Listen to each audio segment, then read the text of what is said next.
ఈ పెన్షన్లు కూడా కొంతమంది వికలాంగులు కాకపోయినా వికలాంగులుగా చూపించి పింఛన్లు ఇచ్చేశారు. చెప్పేదానికి అసలు మనసు ఎట్లొచ్చిందా నీకు? కొంతమంది వికలాంగులు కాకపోయినా వికలాంగులుగా చూపించి పింఛన్లు ఇచ్చేశారు. చేతులు కాళ్ళు కనపడవా? మీ వికలాంగులు కనిపించదా? కంపట్లేదా మనకి?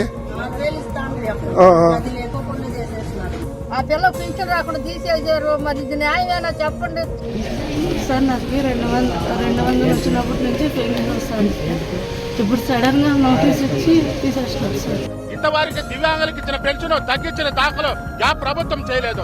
అర్హత కలిగిన వాళ్ళకి ఇవ్వాలా, లేక వైఎస్ఆర్ కాంగ్రెస్ పార్టీ ప్రభుత్వంలో 40,000 50,000 లంచాలు ఇచ్చి, లేకపోతే దొంగ సర్టిఫికెట్లు పొంది ఏదో ఒక రూపంలో కంపట్లేదా మనకి? అనర్హులు పొందుతున్న పెన్షన్దారులకి పెన్షన్లు ఇవ్వాలా? ఈరోజు రాష్ట్రం ఆలోచించాల్సిన అవసరం ఉందని చెప్పేసి మనం చేస్తా ఉన్నాను. చెప్పేదానికి అసలు మనసు ఎట్లొచ్చిందా నీకు?